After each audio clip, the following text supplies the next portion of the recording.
1969, Diamantina, Minas Gerais. Um intrigante caso ufológico envolvendo um sitiante que desaparece misteriosamente na presença do seu filho para nunca mais voltar. Pesquisado pelo ufólogo Ulvio Brant Aleixo, em agosto de 1969, o relato de um menino pobre analfabeto tímido provocou celeuma na cidade de Diamantina, repercutindo em todo o estado de Minas Gerais e além de seus limites. Raimundo Aleluia Mafra, de 12 anos, órfão de mãe, auxiliava seu pai Rivalino Mafra da Silva nas suas atividades de caçada e garimpagem, responsabilizando-se também pela assistência de 2 de seus 4 irmãos menores. Situada em Duas Pontes, distrito de Diamantina, estado de Minas Gerais, residência da família, em um casebre completamente isolado por dezenas de metros. Por dezenas de vezes, o menino repetiu seu relato ao tenente Wilson Lisboa, delegado de polícia do município, ao juiz de direito, aos médicos, religiosos, jornalistas, a um sem número de pessoas que, apesar de refugarem a versão de Raimundo, ficaram impressionados com a sua coerência, tranquila e convicção. Alegava que seu pai, Rivalino, tinha desaparecido ante seus olhos, cercado por um redemoinho de poeira amarela, levantado por 2 pequenos objetos postados à porta do casebre, e chorava mansamente, convencido de que seu pai jamais voltaria. Logo após a desaparição de seu pai, Raimundo procurou vestígios seus na vizinhança e foi chamar o senhor João Madalena de Miranda, funcionário de uma fábrica distante. Chegando este amigo ao local da desaparição, uma clareira de terra batida notou que ele parecia ter sido cuidadosamente varrido numa área cujo raio media 5 metros. As buscas, já sob a direção da polícia de Diamantina, começaram no mesmo dia e continuaram por muito tempo. Cães adestrados da polícia militar chegaram a Belo Horizonte, mas não encontraram rastro do garimpeiro. Os voos de aves de rapina eram acompanhados atentamente como possível indício para a localização do corpo de Rivalino. O cônego José Ávila Garcia Vigário de Diamantina, apesar de não acreditar na versão do menino, revelou que na semana antecedente ao desaparecimento de Rivalino, um funcionário do Departamento dos Correios Telégrafos, seu Antônio Rocha, avistou 2 bolas de fogo voando em círculos a grande velocidade e baixa altitude, exatamente sobre 2 pontes onde residia o garimpeiro. O senhor Antônio Rocha confirmou ao repórter do Diário de Minas esta comunicação. Após o exame clínico efetuado em Raimundo, o médico Dr. João Antônio de Oliveira revelou nada ter descoberto de anormal. Além do estado de desnutrição, o menino pareceu em boas condições mentais. Por iniciativa do juizado de menores, Raimundo foi conduzido a Belo Horizonte pelo comissário Antônio da Cruz. Nesta capital, ele repetiu a história com os mesmos detalhes, inclusive para o Cisolane, antes de interná-lo no João Pinheiro, Instituto para Proteção e Instrução de Menores Desvalidos. O juizado providenciou exame psiquiátrico e teste psicológico, cujos resultados em nada contribuíram para solucionar a questão. O menor Raimundo Aleluia Mafra relatou ao Cisolane o fato da seguinte forma. Diz Raimundo que cerca das 20 horas de 19 de agosto deste ano encontrava-se com seu pai, Rivalino Mafra da Silva, num cômodo de sua residência, onde dormiam 2 de seus 4 irmãos menores.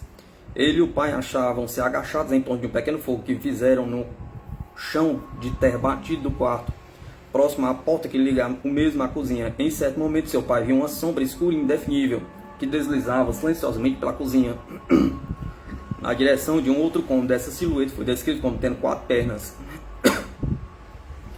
mas delas o menino não pôde precisar, afirmando apenas que tinha alguma semelhança com um homem a engatinhar. O menino descreveu na sombra um topete, querendo dizer algumas saliências, que teria se virado na direção do quarto. Ao passar pela porta, dando a Raimundo e seu pai a impressão de terem sido observados.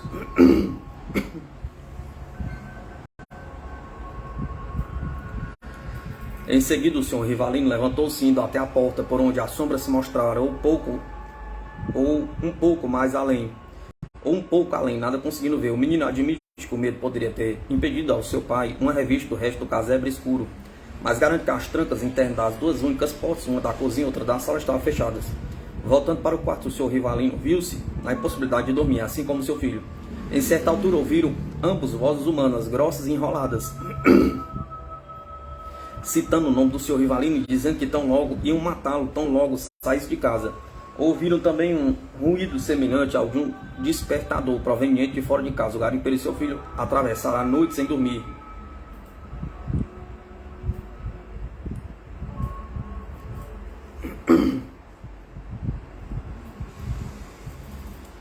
6 horas da manhã, no dia seguinte, 20 de agosto, segunda-feira, Raimundo preparou-se para sair de casa buscar a montaria de seu pai no terreno anexo. Ao abrir a porta da cozinha que dava para o terreno, deparou com dois pequenos e estranhos objetos pousados no solo, a poucos metros da porta da residência, da porta de distância, diferindo na cor, eram idênticos quanto à forma e tamanho. Ambos tinham forma oval e mediam de 40 a 50 centímetros de diâmetro, no diâmetro maior. A existência de um pequeno apêndice numa das extremidades de cada objeto, conjugada a forma dos mesmos, fez lembrar o Raimundo das figuras de tatus. Esses apêndices, do tamanho de um dedo, tinham forma tritubular, segundo a descrição do menino, e tal qual rabicho, projetavam-se nas partes traseiras dos objetos, os quais estavam um pouco suspensos no solo. No momento em que Raimundo percebeu esses apêndices apontavam para a porta, ou seja, para a sua pessoa. Em seguida, quando o senhor Rivalino chegou à porta, atendendo ao chamado de seu filho, os tubos apontavam para a direção oposta, indicando que os objetos teriam virado. Um dos objetos era inteiramente negro, fosco, o outro era rajado de branco e preto, com lixos iguais em larguras e traços transversalmente ao diâmetro maior do objeto. Esta descrição foi feita pacientemente, com o auxílio de um retrato falado.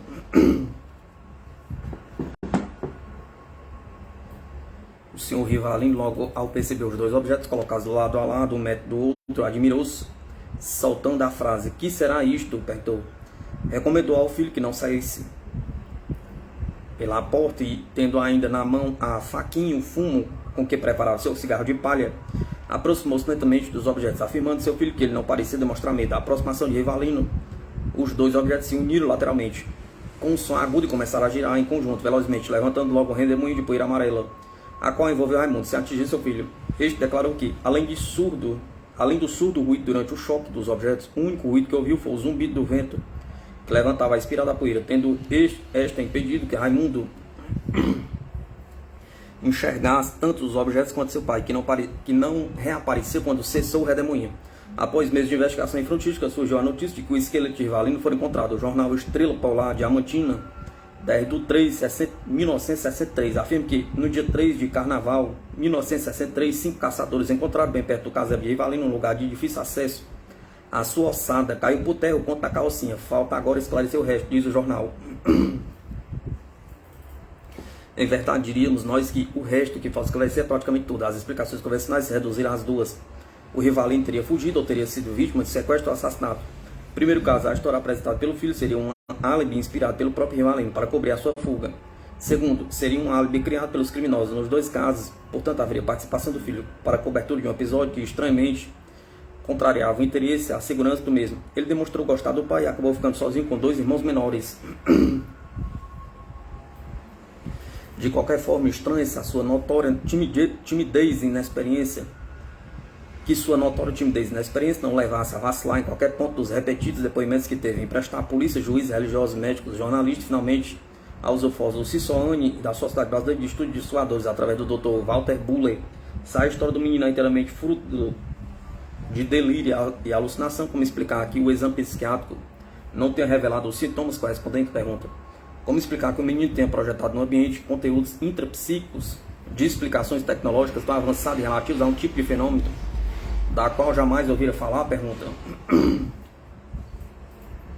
Na literatura específica dos discos, a referência a diminutos objetos telecomandados, semelhantes ao descrito pelo menino, pela raridade de suas fontes, tais referências mantiveram-se praticamente restritas aos especialistas, sendo obviamente inacessível a crianças analfabetas do meio rural. Outro ponto a explicar é a presença dos objetos aéreos não identificados nas proximidades do casebre de Rivalino. Uma semana antes do seu desaparecimento, assim como a extraordinária varredura do terreiro onde ele ocorreu. Quanto ao esqueleto encontrado, sim encontrado, que tipo de exame possibilitou relacioná-lo a Rivalino? Pergunta.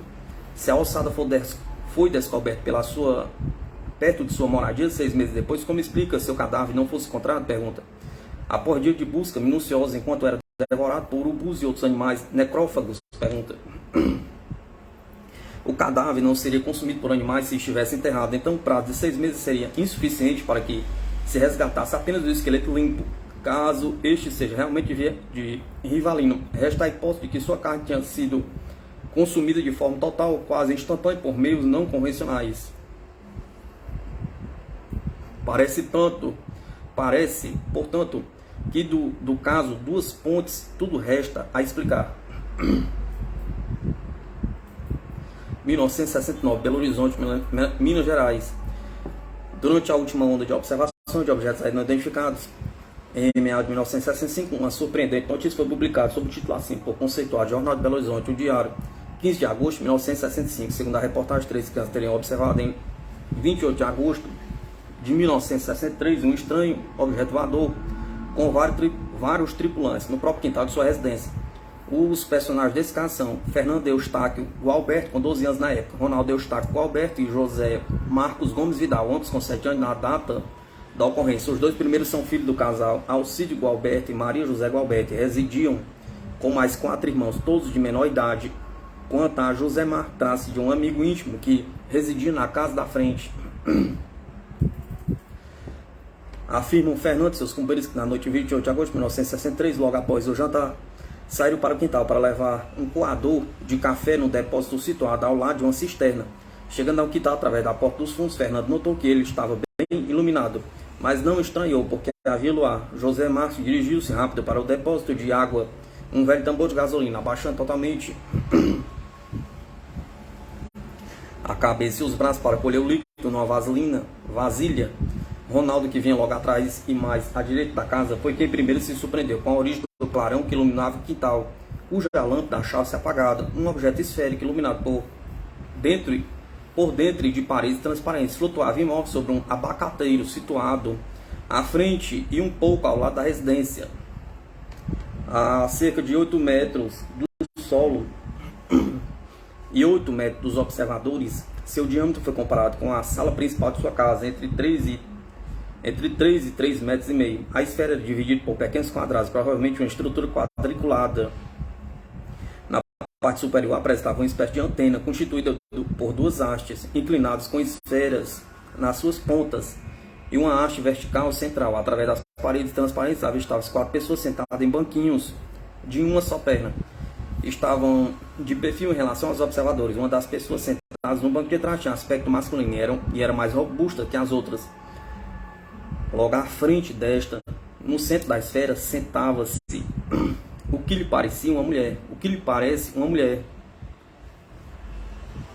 Longos cabelos alourados e puxados para trás. No banco da frente havia um homem semelhante ao primeiro, porém mais magro, que parecia controlar instrumentos num painel onde havia uma espécie de tela semelhante à de televisão.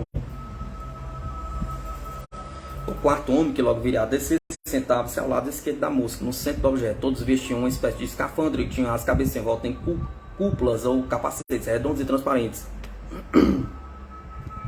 Apresentavam uma aparência quase uniforme, inclusive nos vestuários. Os troncos vestidos com algo de cor castanha. Abaixo da cintura, os vestuários eram brancos até alcançar os joelhos, de onde continuavam pretos até os pés. Vestiam botas pretas, segundo os depoentes. Os uniformes pareciam ser feitos de couro e eram muito enrugados nas partes correspondentes aos membros e tórax dos tripulantes.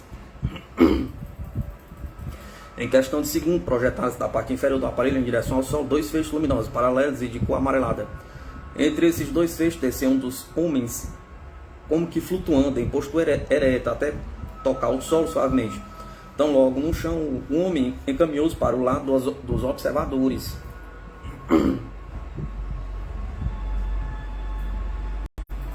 Fernando e Ronaldo achavam-se quase colados à casa, completamente aturdidos. Não avisaram José Marques, que com a cabeça completamente pendida dentro do tambor de água, nada perceberam ainda. Quando, apesar de cadenciado dos braços balançando um pouco afastados do corpo e aparentemente sem perceber a presença de Fernando e Ronaldo, o homem dirigiu-se para o lado da cisterna, onde parou. Em seguida, estendeu um braço na direção de José Marques, interpretando o gesto do homem como uma ameaça ao seu companheiro distraído. Fernando saltou sobre José Marques, jogando ao chão violentamente, para evitar que fosse agarrado. Com José Marques ainda surpreso no solo, o homem imóvel olhou para Fernando e em seguida para Ronaldo. Este havia se afastado mais para o fundo do quintal, com o propósito de fugir para dentro de casa, mas no atropelo da fuga, seu joelho bateu na quina da casa e a dor o fez parar. Nesse momento, o homem fixava-lhe o olhar. Ronaldo voltou então alguns passos e deixou-se ficar passivamente ao lado de casa, junto aos seus companheiros, que muitos sentiam-se sem forças para fugir ou gritar. O homem fez uma série de gestos com as mãos em sentido horizontal, acompanhando-os com movimento da cabeça e palavras estranhas. Fernando afirma que seu medo passou após essa gesticulação. Já mais calmos e a cerca de 2 metros de distância, os meninos puderam reparar melhor o estranho visitante. Possuía apenas um olho, era completamente calvo,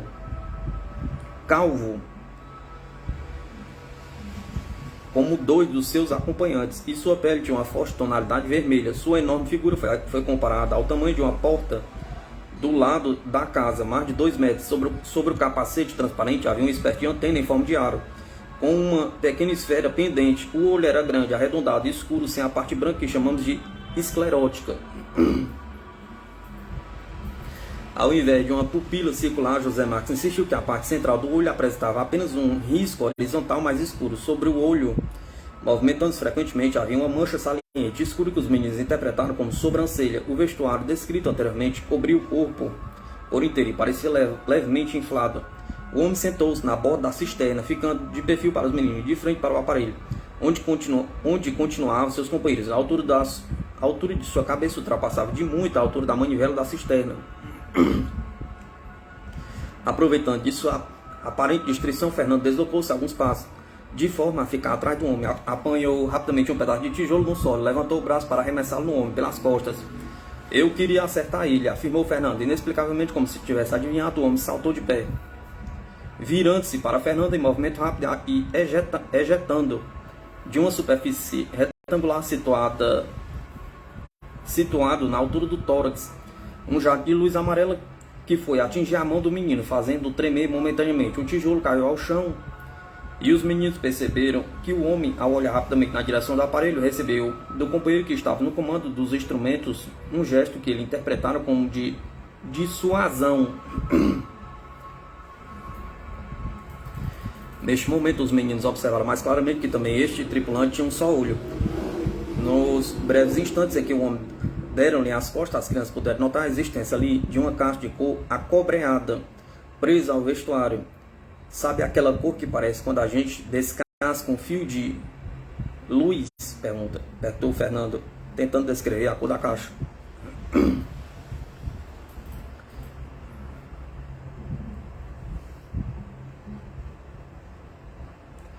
Numa língua estranha, com voz extremamente grossa e com muito gesto com as mãos, a cabeça e o olho, o homem parecia esforçar-se para se fazer entendido pelas crianças que o observavam passivamente. Fechando um círculo com o indicador e o polegar, o homem traçou no ar vários círculos em torno deste, com o indicador da outra mão, sempre falando. Em seguida apontou para os 3 meninos e com certa dificuldade procurou juntar as palmas das mãos ao lado da própria cabeça, como a fazer um gesto de dormir. Ao apontar então para a lua, fazendo um gesto de elevação progressiva das mãos, como a indicar um voo naquela direção.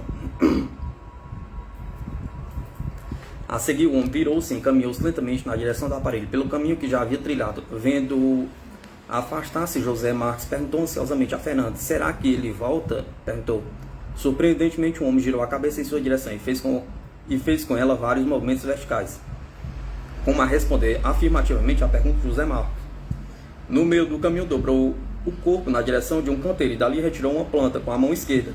Ao atingir o ponto onde havia aterrissado, fez um discreto gesto e reapareceram os 2 jatos de luz ligando o aparelho ao solo, subindo entre as 2 faixas suavemente e em postura ereta, como descera. O homem ainda foi visto sentando-se junto aos seus companheiros. Imediatamente depois, o aparelho emitiu um brilho forte e acendeu silenciosamente numa direção oblíqua, rumo leste, apagando-se logo e deixando de ser percebido pelas crianças ainda estupefatas.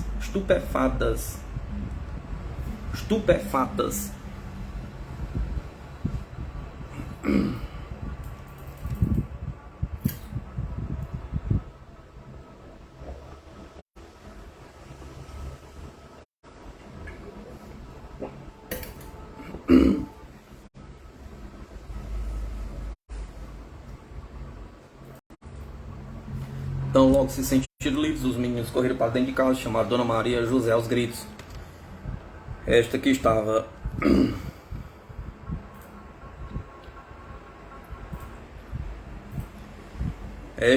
acomodando seu filho caçula no quarto da frente, não perceberam qualquer alteração no ambiente durante os poucos minutos que se desenrolaram o incidente, exceto um forte e breve clarão entrando pela janela basculante do quarto. Estranharam esse clarão porque sabe que não há possibilidade de um farol de automóvel atingir a janela de sua casa. Gritando Mas não deram importância ao fato. Até a entrada ruidosa, os meninos em casa gritando: mamãe, mamãe, venha ver que coisa horrorosa. Além da agitação e palidez de seus filhos, impressionou Dona Maria José o fato do vizinho José Marques, ao entrar correndo com os outros, dirigir-se diretamente para debaixo de uma das camas onde se escondeu, apavorado.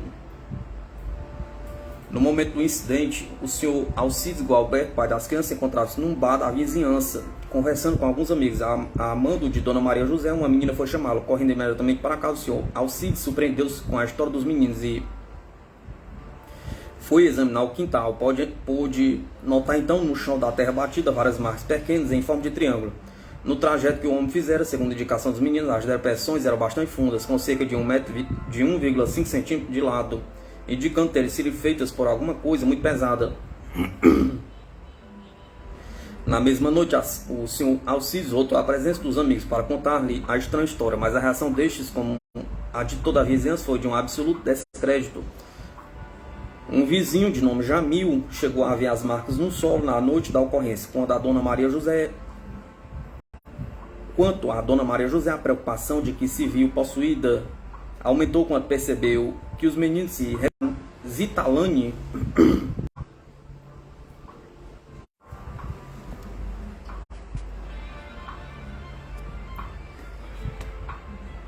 mas a incredulidade foi geral.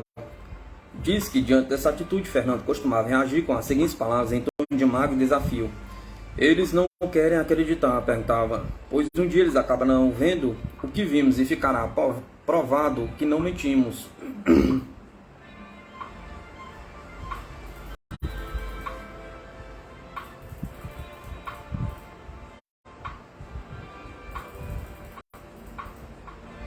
Em 1969, Bebedouro, Minas Gerais. No dia 4 de maio de 1969, o soldado José Antônio da Silva estava pescando na lagoa em Bebedouro, próximo a Matozinhos, Minas Gerais, quando por volta das 15 horas ouviu um ruído no mato às suas costas. Ao olhar para trás, observou alguns vultos no meio dos capins altos. Ele ouviu gemidos abafados, sendo logo em seguida atingido por uma espécie de fogo. Sentindo o câmbio adormecido nas pernas dele, se ajoelhou automaticamente, deixando cair o caniço, e ficou incapaz de andar ou reagir. Então os indivíduos pequenos de 1,20 m levantaram-no pelas axilas, arrastando pelo matagal pantanoso até um aparelho em forma de carretel. Era um cilindro cinzento de 2 metros de altura, apoiado numa plataforma circular preta de 2,5 metros de diâmetro do solo. Na extremidade superior havia uma plataforma circular um pouco maior, de uns 3 metros de diâmetro. Eles entraram por uma abertura na parte cilíndrica, num compartimento quadrangular, todo iluminado, porém sem luz aparente. Os tripulantes vestiam roupa clara, brilhante, com alumínio sem brilho, redondo na parte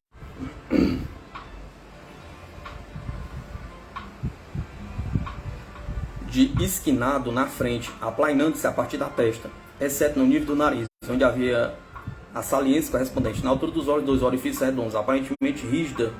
Essa máscara descia larga sobre os ombros e não tinha conexão com o vestuário. Da parte inferior saía um tubo semelhante a plástico, que passado sobre o peito e sobre as axilas terminava num pequeno bujão fixado nas costas. Era grande o contraste entre os tripulantes e José Antônio, que vestia apenas um calção curto de camurça amarela, com um grande rosário enrolado na cintura e um gorro de meia de mulher na cabeça, coberto por outro de malha preta. Dentro do aparelho, os homenzinhos sentaram o soldado em um banco cúbico, sem pernas, e colocaram na sua cabeça um capacete idêntico aos que usavam. Também desse capuz saía um tubo. Mas ele não ficou sabendo se lhe adaptaram o bujão às costas. Pensa que talvez este estivesse atrás do banco, embora não tenha visto. Sentando um de cada lado no mesmo banco, os 2 estranhos seres amarraram-lhe os pés e depois a cintura com um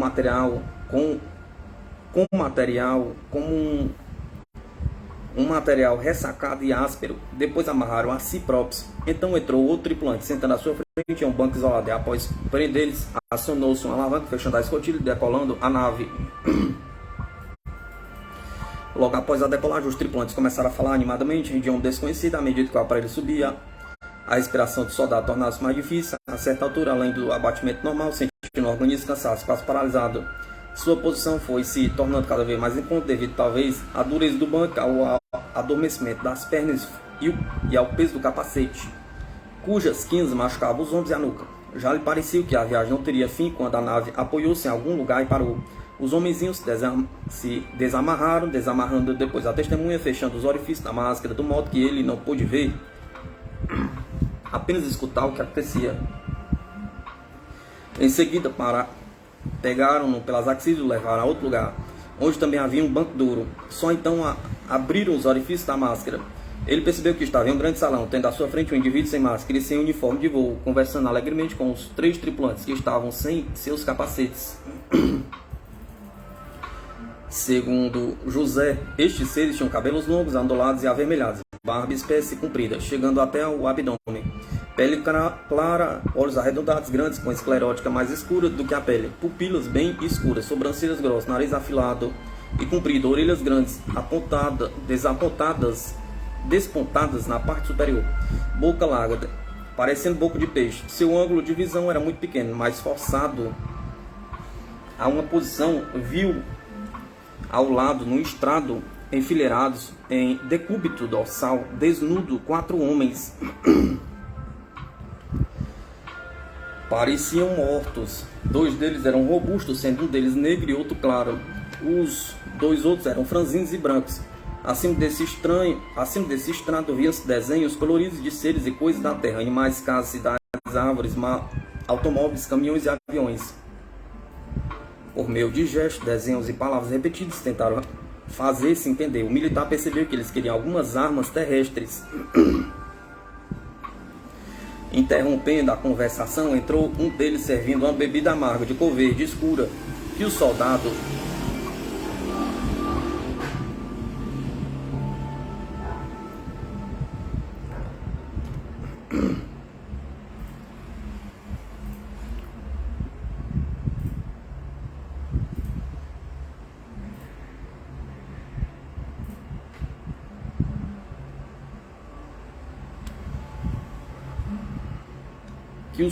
só tomou depois que viu alguns beberem a droga. Beber foi uma operação muito difícil, porque para levar o cálice à boca tiveram que movimentar sua máscara, esta machucava sua nuca, que estava ferida, mas após isso sentiu-se mais disposto. Dentre os aspectos abordados na tentativa de comunicação, José não tinha dúvida de que aqueles indivíduos estavam insistindo para que ele os auxiliasse em seus propósitos relacionados com a nossa sociedade. O líder propôs levá-lo de volta à Terra, onde durante 3 anos ficaria colhendo informações para eles. Mandaria depois buscá-lo para junto deles, a fim de que estudasse ali no período de 7 anos, finalmente deixá-lo ir definitivamente na Terra, como um guia para a sua gente. Como resposta, José Antônio fez o sinal negativo para indicar sua recusa e manipulando o rosário, começou a rezar em voz alta, mas o chefe, demonstrando irritação, arrancou o crucifixo. Subitamente, enquanto os homenzinhos examinavam o crucifixo e as costas, surgiu um homem aparentemente humano, com aproximadamente 1,70 m, com roupa escura, semelhante a um hábito de frade. Este ser, que estava descalço, tinha barba e cabelos compridos, alourados, pele clara e corada. Os pequenos seres que lá estavam aparentemente não viram a entrada deste outro, e durante todo o tempo em que lá permaneceram, não demonstraram tê-lo visto. A presença desta figura trouxe alívio a José Antônio, que classificou como uma boa pessoa, um dos nossos. Ele animou-se ainda mais com a mensagem que recebeu neste momento. Segundo ele, este ser teria passado revelações que deveriam ser transmitidas somente após receber novas instruções, por volta de 3 anos depois. Da mesma forma como surgiu, o frade desapareceu. Os outros seres ainda se mostravam irritados. O líder deu um sinal aos guardas que vedaram a massa de José Antônio e o prepararam para a viagem de volta, que transcorreu exatamente como na vinda. Este foi deixado próximo a um córrego, em uma pequena pedreira. Ali permaneceu por algum tempo em semiconsciência. Só com o raiar do dia ele conseguiu recobrar totalmente os sentidos. Caminhando tropicamente, ele encontrou uma rodovia. Perguntou a uma pessoa que passava onde ele estava. O cidadão respondeu que estava a 32 km de Vitória, Espírito Santo, e era dia 9 de maio. Ele caminhou com dificuldade, pois a perna direita estava inchada até a altura do joelho e 3 feridas abertas nos ombros e abaixo da nuca, provocados pela fricção do capacete, que doíam bastante. Aceitou uma carona que o deixou perto da cidade de Colatina. Ao chegar à estação ferroviária, para pegar o trem para Minas Gerais. Conversou com um agente local. Este informou que o mesmo demoraria muito. O agente levou até a sua residência ali perto, para que pudesse fazer um lanche. Ao chegar em Belo Horizonte, ele foi abordado pelo agente de segurança Geraldo Lopes da Silva, a quem contou a ocorrência e por quem foi encaminhado ao quartel, de onde seguiu para a residência do Major Célio Ferreira. Quando viveu essa experiência, José Antônio da Silva tinha 24 anos, era solteiro, soldado número 33930 da Polícia Militar de Minas Gerais, e a ordenança do então subcomandante de guardas da PM Minas Gerais, Major Célio Fernandes.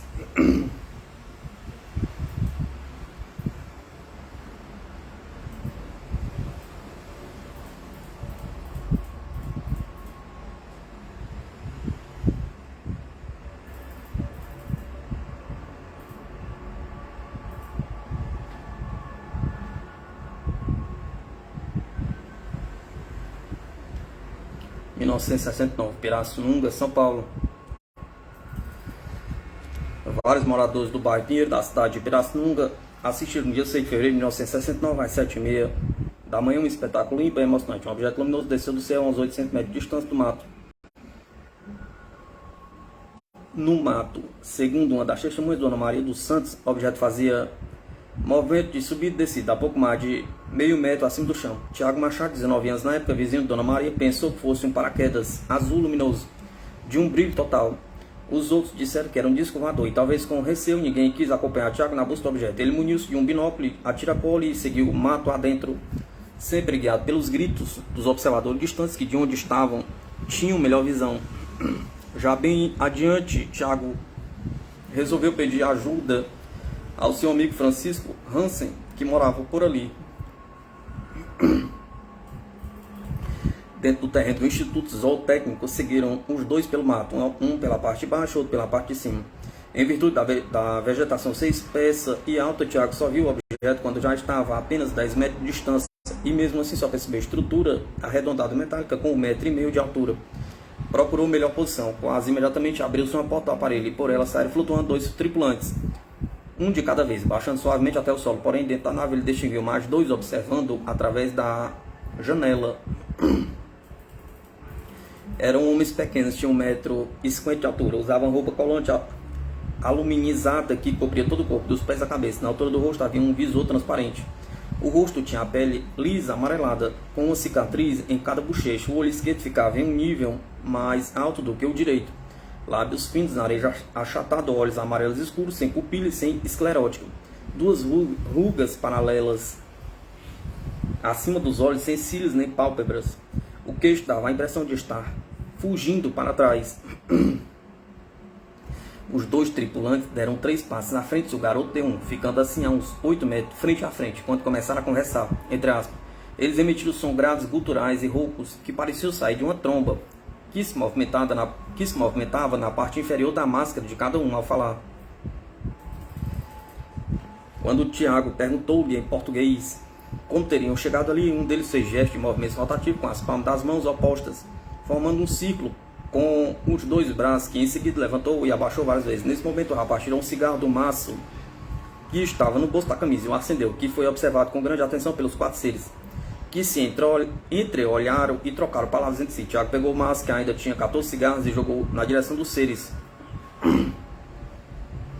Um deles, sem desviar os olhos do garoto, apanhou com uma certa dificuldade. Quando a mão do tripulante estava a uns 10 centímetros do maço de cigarros, este moveu-se sozinho, sendo apanhado pelo ufonauta. Após isso, ele levou o maço de cigarro até o peito e, como num passo de mágica, este desapareceu.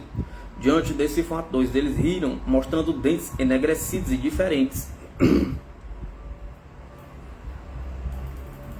Depois dos cigarros, os 2 mais confiantes deram um passo em direção a Tiago, que fez o mesmo. Para mostrar boas intenções, Tiago tirou o binóculo do pescoço e colocou no chão. Os tripulantes, com medo, recuaram 4 passos.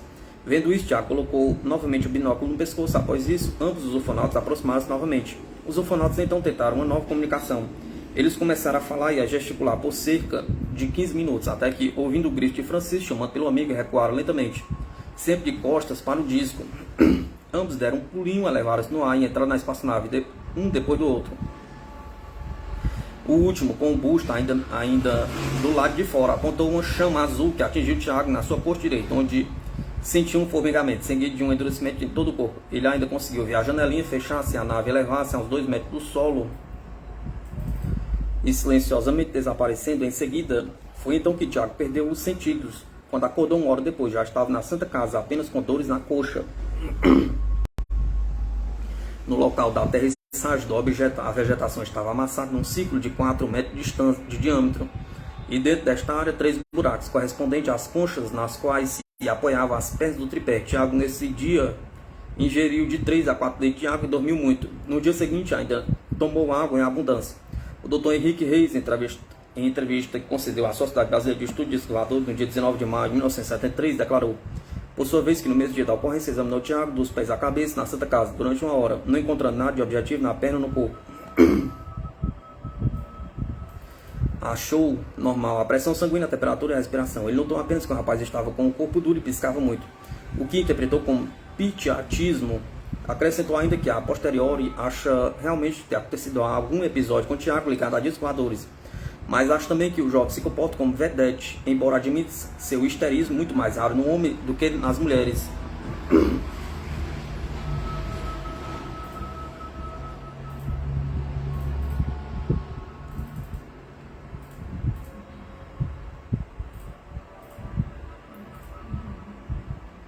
Dona Maria dos Santos, vizinha de Tiago Machado, relata que no momento em que o caso ocorreu, estava arrumando o filho para levar ao colégio, quando olhou para a janela e viu nas terras do Instituto Zootécnico da Indústria Pecuária, do outro lado do vale do bairro Pinheiro, um objeto muito reluzente em forma de bacia emborcada, subindo e descendo a uma altura de 2 a 3 metros do chão. Ela viu quando Tiago entrou no mato à procura do objeto.